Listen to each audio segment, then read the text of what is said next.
రావాల్సిందిగా కోరుతున్నాను.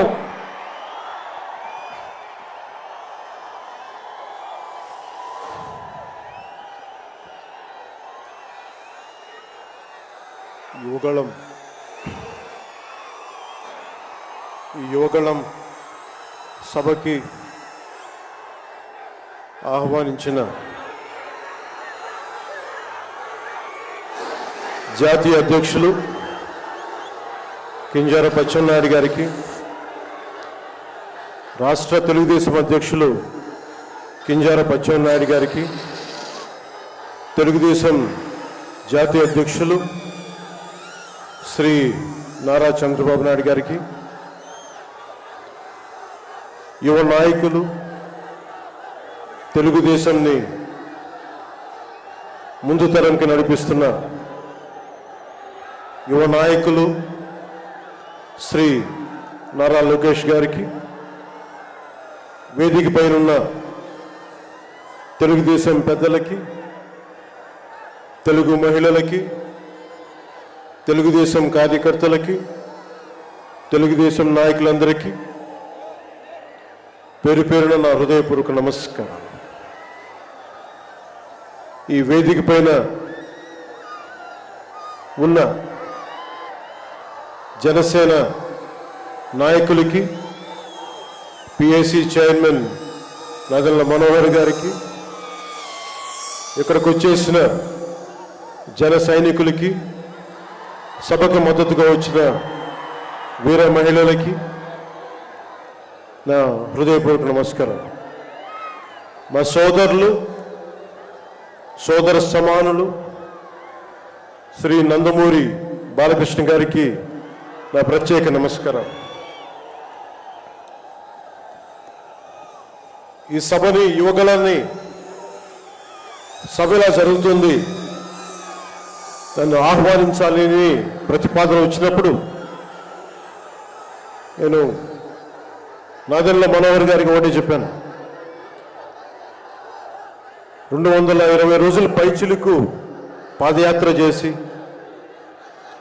3000 కిలోమీటర్ల పైగా నడిచి 97 నియోజకవర్గాలు ప్రత్యక్షంగా అక్కడున్న ప్రజల కష్టాలన్నీ, సాధక బాధలు తెలుసుకొని, ఇది లోకేష్ గారి రోజు, ఇది ఆయన రోజున ప్రత్యేకించి ఆయనే ఉండాలి తప్ప ఇంకా వేదిక పైన నేను ఉండడం సబబా అంటే కాదు, మీరు ఖచ్చితంగా ఉండాలి అని లోకేష్ గారు మనస్ఫూర్తిగా నన్ను ఆహ్వానిస్తే 4 దశాబ్దాల సుదీర్ఘ అనుభవంతో ముఖ్యమంత్రిగా, ప్రతిపక్ష నాయకులుగా శ్రీ నారా చంద్రబాబు నాయుడు గారు ఆహ్వానం మేరకు మనస్ఫూర్తిగా నేను ఈ ఆహ్వానాన్ని మన్నించి ఇక్కడికి వచ్చాను. పాదయాత్ర జగన్ గారి పాదయాత్ర లాంటిది కాదు, ఇది బొగ్గలు నిమిరే పాదయాత్ర కాదు, ఇది కష్టాలు తెలుసుకున్న పాదయాత్ర, మాటలతో ఉన్న పాదయాత్ర కాదు, చేతలతోటి చూపించే పాదయాత్ర. అలాంటి పాదయాత్రని చేసిన లోకేష్ గారికి మనస్ఫూర్తిగా నా ధన్యవాదాలు తెలుపుకుంటా ఉన్నాను. ఒకసారి నాకు పాదయాత్ర చేస్తున్నప్పుడు చాలా అసూయ ఉంటుంది. నేను నడుద్దామంటే నాకు నడవనిచ్చే పరిస్థితి ఉండదు. పాదయాత్ర వల్ల చాలా అనుభవాలు ఎదురవుతాయి. చాలా మందితో సాధక బాధలు తెలుసుకోవచ్చు, కష్ట సుఖాలు పంచుకోవచ్చు. అలాంటి అవకాశం నాకు లేనందుకు ఈరోజు నాకు చాలా బాధగా. అలాంటి నాకు రాని అవకాశాన్ని లోకేష్ గారు దిగ్విజయంగా చేయటం, పూర్తి చేయడం నాకు చాలా ఆనందంగా ఉంది. మన ఆంధ్రప్రదేశ్ స్ఫూర్తి భారతదేశానికి చాలా కీలకమైనది.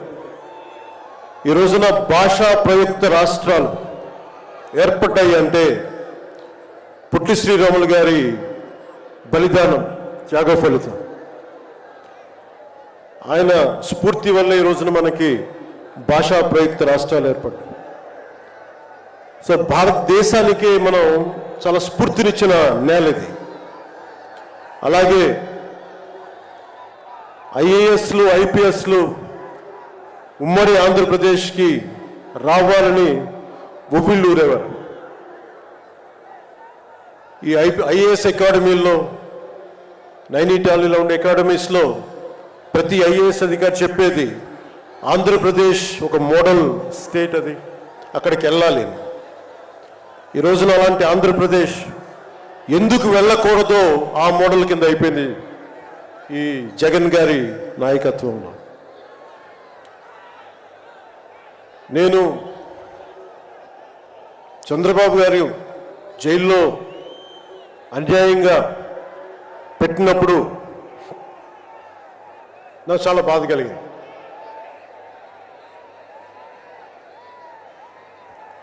కష్టాలు చూసిన వాడిని, కష్టాలు దగ్గరగా పెద్దల నుంచి చిన్నప్పటి నుంచి చూసిన వాడిని, కష్టాలు అనుభవించిన వాడిని, ఓటమి వచ్చినప్పుడు ఒంటరితనం ఎలా ఉంటుందో తెలిసిన వాడిని, ముఖ్యంగా శ్రీ నారా చంద్రబాబు నాయుడు గారి కుటుంబ సభ్యులు వేదన అర్థం చేసుకున్నవాడిని, శ్రీమతి భువనేశ్వరి గారి బాధని దూరం నుంచే అర్థం చేసుకున్నవాడిని. నేను ఏమి ఆశించి మద్దతు ఇవ్వలేదు. మనిషి కష్టాల్లో ఉన్నప్పుడు నా వంతు సాయంగా ఉండాలి అని చెప్పి బయటికి వచ్చి రాజమండ్రి జైలు వారిని మాట్లాడి ఇన్ని దశాబ్దాలు సుదీర్ఘ రాజకీయ అనుభవంతో జాతీయ స్థాయిలో ఎన్డీఏ లాంటి దీనికి పక్షానికి చాలా కీలకమైన బాధ్యతలు వహించిన వ్యక్తి ఆయన్ని జైల్లోకి అన్యాయంగా పెట్టడం చాలా చాలా బాధ కలిగించింది. కాంగ్రెస్ నాయకులు చేసిన తప్పుకి సోనియా గాంధీ గారు పెట్టారు జగన్ గారిని జైల్లో. ఆ కక్ష చంద్రబాబు గారి మీద చూపించడం చాలా అవివేకం. ఇలాంటి పరిస్థితుల్లో రాష్ట్ర విభజన జరిగినప్పటి నుంచి 2014 నుంచి విభజన జరిగినప్పటి నుంచి ఈ రోజున హైదరాబాద్ రాజధాని ఆంధ్రప్రదేశ్కి తెలంగాణకి ఉమ్మడిగా అభివృద్ధి చేసిన రాజధాని. మనకి రాజధాని లేకుండా విభజన జరిగి సరైన పంపకాలు లేకుండా విభజన జరిగి ఇలాంటి కష్ట సమయంలో నేను ఆ రోజున తెలుగుదేశం పార్టీ భారతీయ జనతా పార్టీకి సంయుక్తంగా నేను పోటీని విరమించుకొని మరీ మద్దతు ఇచ్చాను. దానికి కారణం కూడా ఒక దశాబ్దం పాటు ఒక పార్టీని నడపాలి అంటే చాలా బలమైన అనుభవం ఉండాలి. కూర్చొని అనుభవంతో భవిష్యత్తులో పార్టీ చాలా అవసరం అని చెప్పి నేను ఒక దశాబ్ద కాలం పాటు ప్రత్యక్ష రాజకీయాల్లో ఉందాం అని ఆలోచించి ఆ రోజున తెలుగుదేశం పార్టీకి మద్దతు తెలిపాం. ప్రభుత్వం వచ్చింది ఆ రోజున. దురదృష్టవశాత్తు చిన్న అభిప్రాయ భేదాలు కావచ్చు, కమ్యూనికేషన్ గ్యాప్ వల్ల కావచ్చు 2019లో అది ముందుకు తీసుకెళ్ళలేకపోయాం. ఆ తీసుకెళ్ళలేని లోటు, దాని తాలూకు రియాక్షన్ వైఎస్ జగన్ ప్రభుత్వం వచ్చేసింది. నేను ఏ రోజున కూడా ఒక దశాబ్దం కాలం పాటు చాలా సుదీర్ఘమైన అనుభోగిలో రాజకీయాలకు ఈ ఆంధ్రప్రదేశ్కి కావాలి, నా వంతు కృషి నేను మద్దతు ఇద్దామని ఆ ప్రయత్నంలో మనం మిస్ అయ్యాం. దాన్ని ఈ 2024 మనం ప్రభుత్వాన్ని స్థాపిస్తున్నాం, మార్పు తీసుకొస్తున్నాం. జగన్ని ఇంటికి పంపించేస్తున్నాం. నేను వింటుంది 25 మంది ఎమ్మెల్యేలని మార్చారు, ఇంకొక 80 మంది, మొత్తానికి కలిపి 80 మంది ఎమ్మెల్యేలు మారుస్తున్నారని నేను వింటా ఉన్నాను. మార్చాల్సింది ఎమ్మెల్యేలు కాదు, ఈ రాష్ట్ర ముఖ్యమంత్రి జగన్. నాకు జగన్ మీద వ్యక్తిగతంగా నాకు అసలు కోపం లేదు. నిజంగా ఒక బలమైన ఆధిక్యతతోటి ముఖ్యమంత్రి అయ్యి ప్రభుత్వాన్ని సమర్థవంతంగా నడిపి ప్రజలకి మేలు చేయాల్సిన వ్యక్తి కూల్చివేతలతో మొదలుపెట్టాడు. ప్రత్యర్థుల్ని ఇబ్బంది పెట్టే విధంగా, ప్రతి ఒక్కరిని ఎదురు తిరిగితే ఏంటని ప్రశ్నిస్తే వారిని కేసులు బనాయించి ఇబ్బంది పెట్టే పరిస్థితుల్లో ఈ ముఖ్యమంత్రి ఉంటే నేను ఇలాంటి ప్రభుత్వం ఉంటుందని నేను ఊహించలేదు. ఆయన స్వయంగా ప్రమాణ స్వీకారానికి నన్ను ఆహ్వానించినప్పుడు వారికి ఒకటే తెలియజేశాను, మీరు చాలా సమర్థవంతంగా పరిపాలించండి, ప్రజలకి మేలైన ప్రభుత్వం ఇవ్వండి, మేము ఒక పార్టీగా ప్రజల పక్షాన్ని వహించి సద్విమర్శే చేస్తాం అని అంటే చెప్పి ఆయనకి నా శుభాకాంక్షలు తెలియజేశాను. కానీ దురదృష్టవశాత్తు ఈ వ్యక్తికి కక్ష సాధింపు వ్యక్తి, ఎవరు ఒక మాట అనకూడదు, ప్రజాస్వామ్యం అనే ఒక పదానికి విలువ తెలియదు, ఏదైనా మాట్లాడితే దాడులు చేయించడం, చాలా నీచంగా తిట్టించడం, ఇన్ని దశాబ్దాల ఆంధ్రప్రదేశ్ రాజకీయ చరిత్రలో ఏ ఒక్క నాయకులు కూడా వైఎస్ రాజశేఖర రెడ్డి గారితో కలిపి కూడా ఏ ఒక్కరు కూడా ఇంటిలో బయటికి రాని ఆడపడుచుల్ని తల్లుల్ని ఒక్క మాట లేదు. ఎవరు కూడా నాయకుల్ని తిట్టారు, విమర్శలు చేశారు, దిగుజారుడిగా మాట్లాడి ఉండొచ్చేమో, కానీ ఇంటిలో బయటికి రాని ఆడపడుచుల్ని, ఇంటి పట్టునే ఉండి బయటికి రాని తల్లుల్ని చాలా నీచంగా విమర్శించే ఈ సంస్కృతి జగన్ నాయకత్వంలో ఈ వైసీపీ ప్రారంభించింది.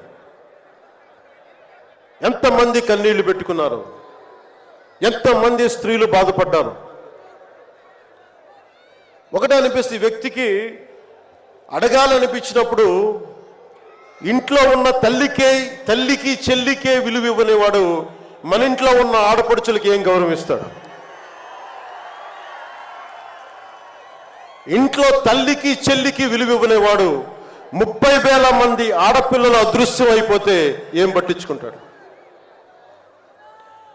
మొన్న 22 ఒక సంవత్సరంలోనే ఎన్సీఆర్బీ డేటాలో దాదాపు 10,000 మంది ఆడపిల్లలు అదృశ్యం అయిపోయారు ఒక సంవత్సరంలోనే. నేను మాట్లాడుతున్నప్పుడు డేటాతోటే మాట్లాడతాను. 2.5 సంవత్సరాల క్రితం వైసీపీ వాలంటీర్ వ్యవస్థలోని కొంతమంది ఒంటరి మహిళల మీద, ఆడపడుచుల మీద డేటా సేకరిస్తున్నారు. దీని మీద మీరు మాట్లాడండి అని చెప్పి చాలామంది పెద్ద స్థాయి వ్యక్తులు నాతో మాట్లాడినప్పుడు దాదాపు ఇన్ని వేల మంది, 30,000 మంది పైచులకు ఆడవాళ్ళు అదృశ్యమైపోయారు, మీరు మాట్లాడండి అని చెప్పినప్పుడు నేను నమ్మలేదు. కానీ డేటా తెప్పించుకొని చూస్తే నేను గలవెత్తినప్పుడు వైసీపీ వాలంటీర్ వ్యవస్థ మీద ఆ రోజున ప్రత్యేకించి చెప్పాను, యువతకి ఉద్యోగాలు వస్తే చాలా ఆనందించేవాడిని. కానీ కొద్దిమంది వాలంటీర్స్ చేసే ఈ విధానాల వల్ల ఒంటరి మహిళలు, ఒంటరి ఆడవాళ్ళు, భర్త లేని వారు చాలా అన్యాయాలకు గురవుతూ ఉంటే అన్నింటికి తెగించి నేను ఎప్పుడు గొంతెత్తినా ఓట్లుని బేస్ చేసుకొని మాట్లాడను, మార్పుని బేస్ చేసుకొని మాట్లాడతాను, మార్పుని ఆధారం చేసుకొని మాట్లాడతాను. వారాహి యాత్రలో ఆ రోజు ప్రారంభిస్తే నా మీద విపరీతమైన దాడులు జరిగినాయి, విపరీతమైన విమర్శలు, కువిమర్శలు, అన్నిటినీ భరించాం. చివరికి విశాఖపట్నంలో కూడా నేను ఎయిర్పోర్ట్ నుంచి మనకి పార్టీ కార్యక్రమాలకు వస్తూ ఉంటే పోలీసుల చేత నన్ను రానివ్వకుండా చేసి, ప్రజలు నమస్కారం చేస్తుంటే ప్రతి నమస్కారం చేయడానికి కూడా ఒక ఉన్నత స్థాయి అధికారి చాలా నీచంగా మాట్లాడి కూర్చోమని చెప్పే స్థాయికి వెళ్ళిపోయింది ప్రభుత్వం. పొరపాటు ఆయన పక్కనే స్టాండింగ్ ఇన్స్ట్రక్షన్స్ వస్తూ ఉన్నాయి అధికారికి. పొరపాటున ఆయనకి స్పీకర్ ఫోన్ నొక్కుకుపోయింది అధికారులు మాట్లాడుతూ ఉంటాయి. మనందరికీ తెలిసిన మాట్లాడితే అన్నిటికీ అన్ని శాఖలకి మంత్రి అయిన ఒక పెద్ద మనిషి ఆయన గొంతు వినిపిస్తూ ఉంది. ముందుకు వెళ్ళనివ్వకండి, కూర్చోబెట్టండి, ఇవన్నీ మాట్లాడుతూ ఉన్నారు ఆయన. నాలాంటి వాడికే ఇలాంటి ఇబ్బందులు వస్తే సగటు మనిషికి ఎలా ఉంటుందో మీరు ఆలోచించండి. సుదీర్ఘమైన అనుభవం ఉన్న శ్రీ చంద్రబాబు గారికే ఇలాంటి పరిస్థితులు వచ్చినప్పుడు సగటు మనిషికి ఎలా ఉంటుంది? చాలా అనుభవజ్ఞులైన ఒక్కొక్క సీనియర్ నాయకులకే ఇలాంటి పరిస్థితులు ఉంటే రేపొద్దున భవిష్యత్తులో ఇంకొక మారు వైసీపీ ప్రభుత్వం వస్తే ఎవ్వరూ ఇళ్లలో ఉండలేరు, ఆంధ్రప్రదేశ్లో ఉండలేరు, పెట్టుబడులు రావు. ఇవన్నీ మారాలి. నేను 2021లో ఇప్పటం సభలో వైసీపీ వ్యతిరేక ఓటు చీలనివ్వను. దానికి నాకేదో అద్భుతాలు జరుగుతాయని కాదు, కానీ నిజంగా యువత భవిష్యత్తును దృష్టిలో పెట్టుకొని, మహిళల భద్రతను దృష్టిలో పెట్టుకొని, మనకి వ్యాపారస్తుల పెట్టుబడులను దృష్టిలో పెట్టుకొని, సంక్షేమాన్ని దృష్టిలో పెట్టుకొని ఈ వైసీపీ ప్రభుత్వం మారాలి. వైసీపీ వ్యతిరేక ఓటు అన్నీ కలిపి ఏకతాటిపై ఒక ప్లాట్ఫామ్ పైన రావాలని చెప్పి ఆ రోజు నేను కన్న కోరిక, నా ఆలోచన ఈ రోజున మన ఉత్తరాంధ్రలో యువగలంలో ఈ విధంగా కనిపిస్తున్నప్పుడు ఒకవైపు తెలుగుదేశం నాయకులు, ఇంకోవైపు జనసేన నాయకులు, దానికి మద్దతుగా మీరందరూ రావడం నాకు నిజంగా చాలా ఆనందం కలిగిస్తుంది.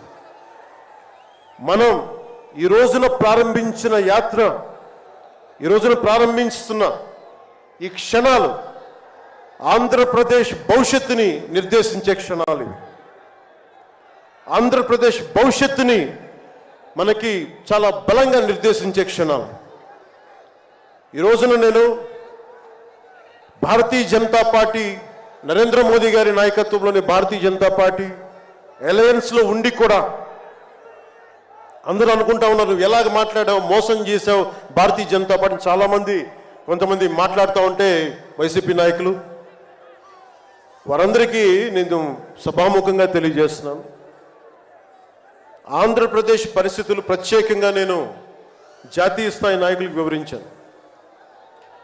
వారికి వివరించి నాకు వేరే దారి లేదు. నాకు రోడ్డు మీద తిరుగుదామంటే కేసులు పెడతా ఉన్నారు, ప్రజాస్వామ్యబద్ధంగా గళ విప్పుదామంటే కేసులు పెడతా ఉన్నారు, వ్యవస్థల్ని నిర్వీర్యం చేస్తూ ఉన్నారు. ఒక చిన్నపాటి సినిమా టికెట్లకు కూడా కూర్చోబెట్టి మొత్తం చీఫ్ సెక్రటరీ దగ్గర నుంచి ఎంఆర్ఓల దాకా వాడి ప్రజా వ్యవస్థలను దుర్వినియోగం చేస్తూ ఉన్నారు. నాలాంటి వాడికి సమస్యలు ఉన్నప్పుడు భవిష్యత్తులో ఆంధ్రప్రదేశ్ అంధకారానికి గురవుతుంది. దయచేసి మీరు ఈ గఠబంధన్ని, ఈ పొత్తుని మీరు మనస్ఫూర్తిగా మీ బ్లెస్సింగ్ కావాలి అని చెప్పి నేను అమిత్ షా గారికి తెలియజేశాను. నేను వారు ఎంతవరకు ఒప్పుకుంటారో నాకు తెలియదు, కానీ నా మొదటి ఆఖరి ప్రయత్నం కూడా ఆంధ్రప్రదేశ్ భవిష్యత్తు బాగుండాలి అంటే ఎక్కడి నుంచి మనుషులు రారు, మన భవిష్యత్తుని మనమే నిర్మించుకోవాలి, మనమే కొట్లాడాలి. అలాంటి ఆంధ్రప్రదేశ్ భవిష్యత్తుకి వైసీపీకి నాయకులు అందరని చెప్పట్లేదు, కానీ గూండాగర్దీ చేసేవాళ్ళు, క్యారెక్టర్ అసాసినేషన్ చేసేవాళ్ళు, ఆడపడుచుల్ని అగౌరవపరిచేవాళ్ళు, వీరందరికీ సభాముఖంగా చెప్తున్నాం, ఇది ఈ రోజున మేము ఎన్నికల పొత్తు చాలా కీలకమైంది. మనం కనుక ఈ పొత్తు పెట్టుకోకపోతే భవిష్యత్తులో రోడ్ల మీదకి వచ్చి కర్రలు కత్తులు పట్టుకొని వైసీపీ గూండాలతో కొట్లాడాల్సి వస్తుంది.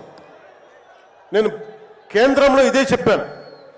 ఈ రోజున కనుక మనం ఈ పొత్తును పెట్టుకోకపోతే నాతో సహా వైసీపీ గూండాలని ఎదుర్కోవడానికి ఒక కర్ర కత్తో పట్టుకొని మేము కూడా రోడ్ల మీదకి వచ్చి మేము వీధి గొడవలు క్రియేట్ చేసుకు మేము రక్షించుకోవాల్సి వస్తుందని చెప్పి నేను ప్రత్యేకించి కేంద్ర నాయకత్వానికి చెప్పాను.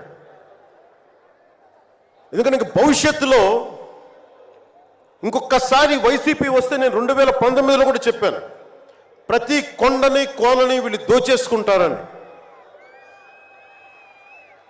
వీరికి ప్రజాస్వామ్యం మీద గౌరవం లేదు వీరికి. అందుకని ప్రత్యేకించి ఈ పొత్తుని సాధ్యమైనంత ఎక్కువ కాలం ఉంటే ఆంధ్రప్రదేశ్ భవిష్యత్తు నిలదొక్కునే వరకు ఇది ఉండాలి పొత్తుని మనస్ఫూర్తిగా నేను ఆకాంక్షిస్తున్నాను. నేను భవిష్యత్తు నేను కూర్చునేది రోడ్లు కానీ సోదరులు లోకేష్ గారు చెప్పారు, జనసేన ఆలోచన విధానంతో మేమందరం మాట్లాడుకున్నాం. భవిష్యత్తులో ఉమ్మడి మేనిఫెస్టో కూడా రిలీజ్ చేస్తాం.